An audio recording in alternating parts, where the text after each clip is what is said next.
আজ আখিরি মোনাজাতের মাধ্যমে শেষ হচ্ছে প্রথম পর্বের বিশ্ব ইজতেমা। এই মুহূর্তে টঙ্গী ইজতেমা ময়দানে আছেন সহকর্মী তোহা খান তামিম। সরাসরি যাচ্ছে তার কাছে। তামিম, টঙ্গী বিশ্ব ইজতেমা ময়দানে কিছুক্ষণ আগেও কিন্তু বেশ কুয়াশাচ্ছন্ন ছিল, এখন ধীরে ধীরে কুয়াশা কেটে বলা যায় যে পরিবেশ যে স্বাভাবিক সে স্বাভাবিক হতে শুরু করেছে। যদিও দুর্বল সূর্য মাঝে মধ্যে উঁকি দিচ্ছে, আবার মেঘের আড়ালে ঢেকে যাচ্ছে এবং এরই মধ্যেই আম বয়ান চলছে। এবং আমি একটু দেখাতে চাই আমার পেছনে 160 একরের বিশাল ময়দানের যেই বয়ান, সেই বয়ান চলছে এবং এখানে যে যারা রয়েছেন মুসল্লিরা যারা রয়েছেন তাদের যে আনাগোনা সেটি আমরা তাদের সরব উপস্থিতি লক্ষ্য করছি।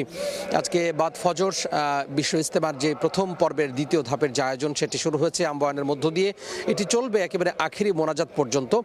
যদিও আরও কিছুক্ষণ আমবয়ান চলবে, এরপরে যে তাশকিরি বয়ান সেই তাশকিরি বয়ান চলবে, অর্থাৎ ভেতরে যে ছোট ছোট যে আলোচনাগুলো হয়, ভেতরে যে ছোট বৈঠকগুলো হয় সেই বৈঠক তারা চালিয়ে নেবেন এবং এটি চলবে হচ্ছে একেবারেই 12টা থেকে 12:15 পর্যন্ত। অর্থাৎ 12টার পরে বলা যায় যে আখিরি মোনাজাতের যেই প্রস্তুতি সেটি শুরু হবে। আজকে একটা বিশেষ দিন, আখিরি মোনাজাত অনুষ্ঠিত হবে।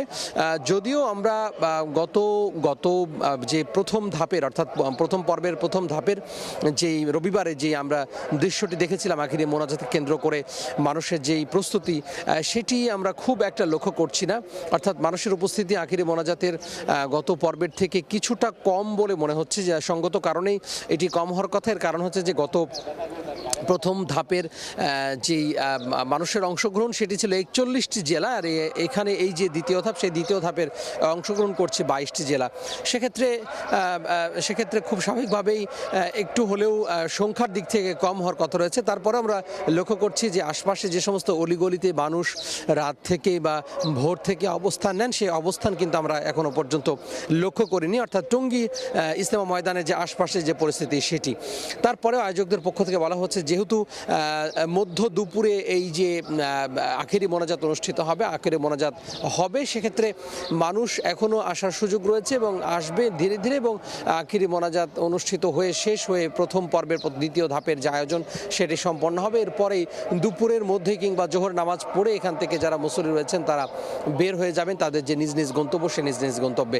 গত পর্বে আমরা দেখেছি, অর্থাৎ গত ধাপে আমরা দেখেছি যে হাজারেরও ওপরে যেই দল সে দল বিভিন্ন চিল্লায় বিভিন্ন মেয়াদের যে দিনই সফর সে দিনই সফরে বের হয়েছেন। এবারও এটির ব্যতিক্রম হবে না।